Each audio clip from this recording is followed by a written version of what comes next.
ఇప్పుడే ఎన్గోల్డ్ బయర్స్ కి కాల్ చేయండి. మీ తాకట్టు బంగారం కష్టాలకి గుడ్ బై చెప్పండి.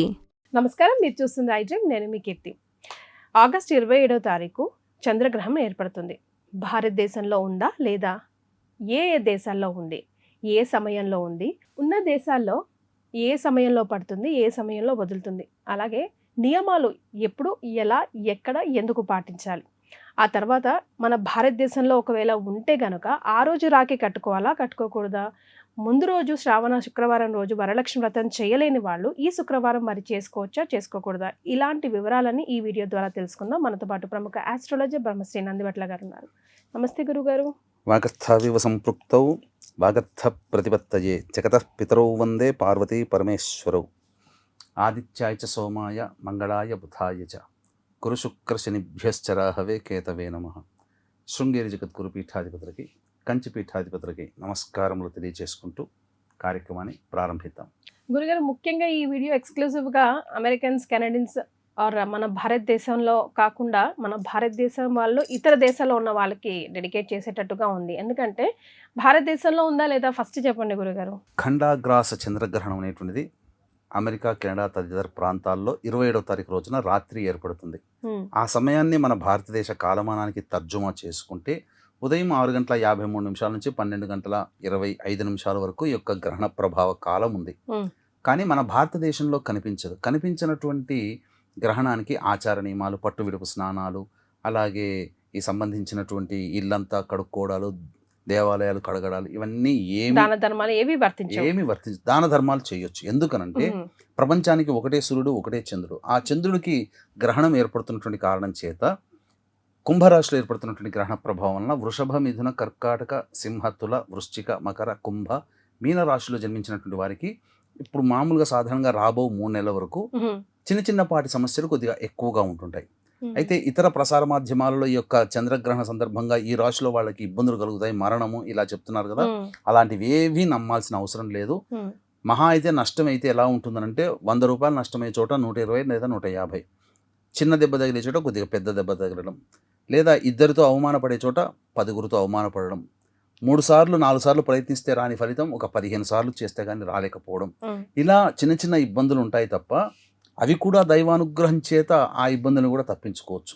ప్రపంచవ్యాప్తంగా ఈ యొక్క గ్రహణం ఏర్పడుతున్న కారణం చేత ఈ వృషభ, మిథున, కర్కాటక, సింహ, తుల, వృశ్చిక, మకర, కుంభ, మీన రాశిలో వాళ్ళకి మాత్రం కొద్దిగా జీవితంలో రాబో 3 నెలల వరకు ఎఫెక్ట్ ఉంటుంది తప్ప పెద్ద ఇబ్బందులు ఉండవు. అందుకని దీన్ని దృష్టిలో పెట్టుకుని 28వ తారీఖు రోజున అరుణాచల క్షేత్రంలో ఈ రాశిలో జన్మించినటువంటి వారికి గ్రహణ దోష నివారణ పూజలు సాయంకాలం 7 గంటలకి ప్రారంభమవుతాయి. కాబట్టి అవకాశం ఉన్నటువంటి వాళ్ళు సాయంకాలం 7 గంటల లోపల స్క్రీన్పై కనిపిస్తున్న నెంబర్కి 28వ తారీఖు లోపల అరుణాచలంలో జరిగే గ్రహణ దోష నివారణ, సర్వదోష నివారణ పూజల్లో గోత్రనామాలు నమోదు చేసుకోవచ్చు. గురుగారు ఆధ్వర్యంలో జరుగుతుంది కాబట్టి వెంటనే ఈ అవకాశాన్ని మిస్ చేసుకోకుండా రిజిస్టర్ చేసుకునే ప్రయత్నం చేసుకోండి.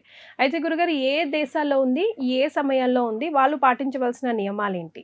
మనం ఎప్పుడు కూడా చరిత్రని బట్టి భవిష్యత్తు అనేటువంటిది ఆధారపడి ఉంటుంది. పోయిన చంద్రగ్రహణం అంటే ఈ యొక్క సూర్యగ్రహణం ఏర్పడింది అమెరికా, సౌత్ అమెరికాలో కొన్ని ప్రాంతాలలో, కెనడా, రష్యా, బ్రిటన్ ఇట్లాంటి ప్రాంతాలలో, అర్జెంటీనా కూడా పక్కనే ఉన్నటువంటి దేశం. సూర్యగ్రహణం ఒక రోజు ముందు ఏర్పడుతున్నటువంటి కారణం చేత ఒక రోజు ముందుగానే భూకంపం వచ్చి దాదాపు 3 నుంచి 5 వేల మంది వరకు మరణించడం జరిగింది. చాలా మంది గ్రహణ ప్రభావం అనేటువంటిది వచ్చినప్పుడు ఏమీ జరగదు, ప్రకృతిలో జరిగేటువంటి ఒక మామూలు చర్యనే అని అంటారు, కొట్టిపడేస్తారు. కానీ గ్రహణం ముందు రోజే ఇట్లాంటి ఎందుకు జరగాలి? అలాగే 15 రోజుల గ్యాప్తో మళ్ళీ చంద్రగ్రహణం, ఖండాగ్రాస చంద్రగ్రహణం ఏర్పడుతుంది. ఈ గ్రహణం అనేటువంటిది ఏ దేశాల్లో కనబడుతుందంటే అమెరికా దేశం మొత్తంలో కనబడుతుంది, కెనడాలో కనబడుతుంది, ఫ్రాన్స్, జర్మనీ, మొరాకో, స్పెయిన్, తర్వాత పసిఫిక్ మహాసముద్రము, అలాగే అరేబియా, సౌత్ ఆఫ్రికా లాంటి దేశాలలో, ఫ్రాన్స్ లాంటి దేశాలలో ఈ యొక్క ఖండాగ్రాస చంద్రగ్రహణం అనేటువంటిది ఉంటుంది. అమెరికా, కెనడా ప్రాంతాల్లో మన భారతీయులు ఎక్కువగా ఉన్నారు కాబట్టి ఆ రోజున 27వ తారీఖు రోజున ఏర్పడుతుంది. ముఖ్యంగా రాఖీ ఏ సందర్భంలో కట్టుకోవాలి, అదే రోజు గ్రహణం ఉంది కాబట్టి కట్టొచ్చా, కట్టుకోకూడదా, ఏ సమయంలో గ్రహణం ఏర్పడుతుంది, అలాగే పట్టు విడుపు స్నానాలు ఏ రాశిలో వాళ్ళకి ఈ దోషం తొలగిపోవడానికి ఎటువంటి నియమాలు పాటించాలి. చాలామంది ఈ 27వ తారీఖు రోజున కంటే ముందు వారంలో ఈ యొక్క వరలక్ష్మి వ్రతాన్ని అక్కడ ప్రాంత వాస్తవ్యులు జరుపుకున్నారు. మళ్ళీ ఈ యొక్క సంబంధించినటువంటిది చేసుకోవచ్చా, చేసుకోకూడదు 27వ తారీఖు రోజున అంటే ఇక్కడ మొట్టమొదలుగా ఈ సంబంధించినటువంటి రాఖీ పౌర్ణమి సందర్భంగా ఎప్పుడు రక్షాబంధనం కట్టాలి అని తెలియజేసుకుందామమ్మా.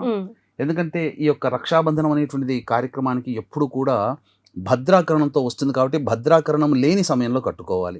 27వ తారీఖు రోజున అమెరికా లాంటి ప్రాంతాల్లో, కెనడా ప్రాంతాల్లో 11:58 మధ్యాహ్నం వరకు ఈ యొక్క భద్రాకరణం ఉన్నటువంటి కారణం చేత ఉదయం 11:58 అంటే 12 గంటల వరకు రక్షాబంధనం కట్టకూడదు.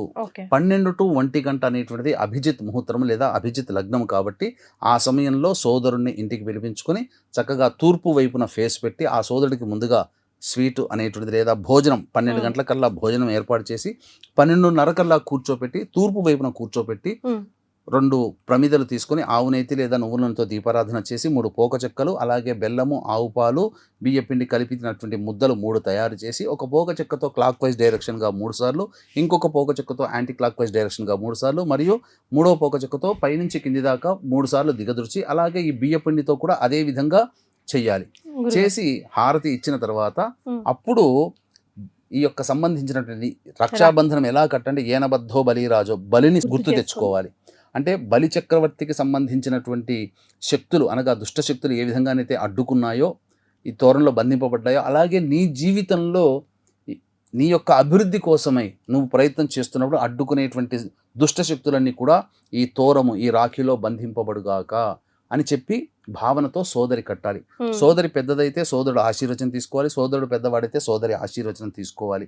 దీనికంటే ముందుగా ఉదయాన్నే ఈ యొక్క తోరము లేదా రాఖీ, ఈ రాఖీకి లలిత అష్టోత్తరము, దుర్గా అష్టోత్తరము లేదా గణపతి అష్టోత్తరము లేదా ఆంజనేయ అష్టోత్తరముతో పూజ చేసి పెట్టుకోవాలి. అప్పుడు కట్టాలి, దానికి బలం వస్తుంది.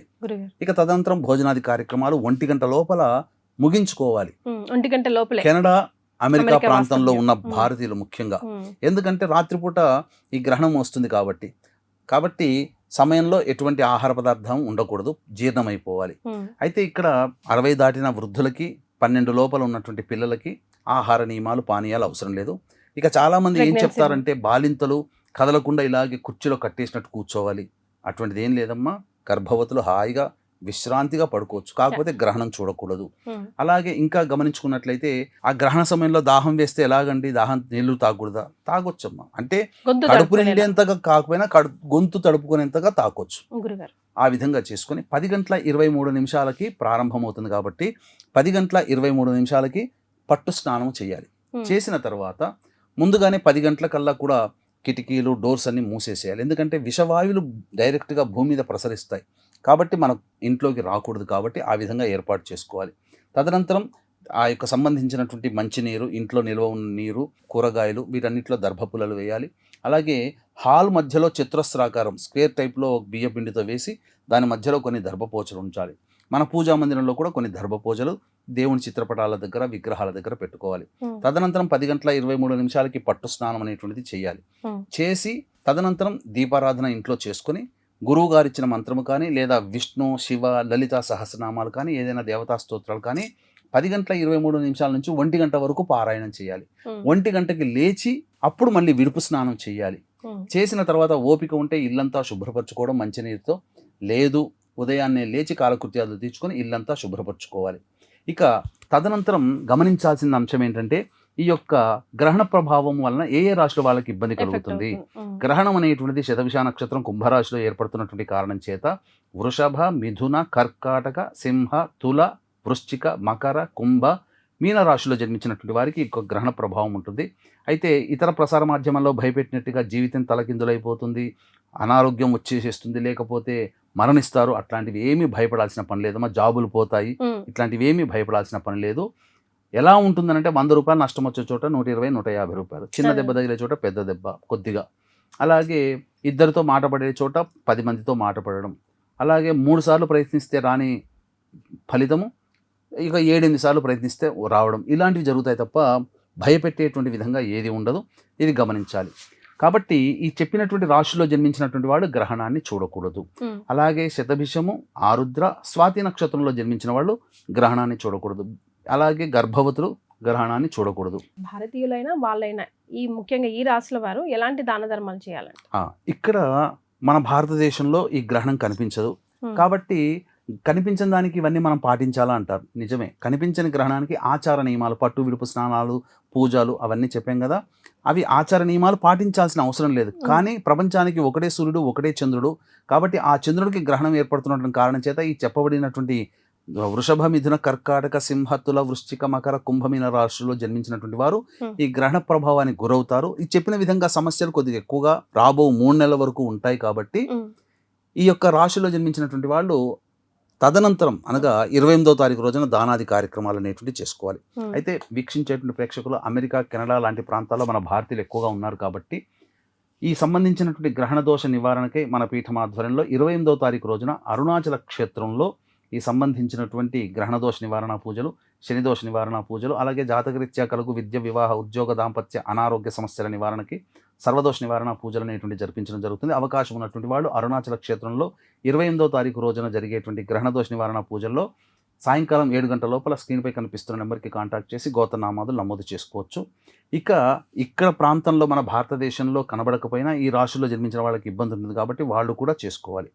ఇక తదనంతరం ఉదయాన్నే లేచి కాలకృత్యాదులు తీర్చుకొని ఇల్లంతా శుభ్రపరచుకొని అప్పుడు ఏం చెయ్యాలి అని అంటే, దగ్గరలోని ఈ చెప్పిన రాశుల్లో జన్మించినటువంటి వాళ్ళు దగ్గరలోని శివాలయానికి చేరుకొని నవగ్రహాల చుట్టూ శివాయ నమః అంటూ 27 ప్రదక్షిణలు, నవగ్రహాలు లేకపోతే ఏ దేవాలయం ఉంటే ఆ దేవాలయం చుట్టూ ఆ దేవాలయ దేవతని నమస్కరించుకుంటూ మనస్సులో ఆ నామాన్ని స్మరించుకుంటూ 27 ప్రదక్షిణలు చేసిన తర్వాత బ్రాహ్మణుడికి బియ్యము, అలాగే మినుములు, నీలిరంగు వస్త్రము లేదా తెలుపు రంగు వస్త్రము, చంద్రబింబము మరియు సర్పబింబము, నల్ల నువ్వులు బ్రాహ్మణుడికి దానం చేయాలి. చేసినట్లయితే ఆ దోషాలన్నీ తొలగిపోతాయి. అంటే రాబో 3 నెలల్లో ఇంతకుముందు చెప్పినటువంటి విధంగా వచ్చే సమస్యలు ఉన్నాయిగా, అవి చాలా మటుకు తగ్గుముఖం పడతాయి. లేదు ఈ పరిహారం ఇది మానవ పరిహారం మనుషులుగా మేము చేసుకున్నాం, దైవ పరిహారం చేసుకోవాలి అని అనుకుంటే మన భారతదేశంలో ఈ చెప్పబడినటువంటి రాశుల్లో జన్మించిన వాళ్ళైనా కానీ అమెరికా, కెనడా ప్రాంతంలో ముఖ్యంగా కనబడుతుంది. కాబట్టి ఆ ప్రాంతంలో నివసిస్తున్నటువంటి మన భారతీయులు ఈ చెప్పబడినటువంటి రాశుల్లో జన్మించినటువంటి వారికి దోష నివారణమే అరుణాచలంలో 28వ తారీఖు రోజున సాయంకాలం 7 గంటల లోపల గోత్రనామాదులు నమోదు చేసుకుని ఆ కార్యక్రమంలో దైవానుగ్రహాన్ని పొంది తీరవచ్చమ్మా.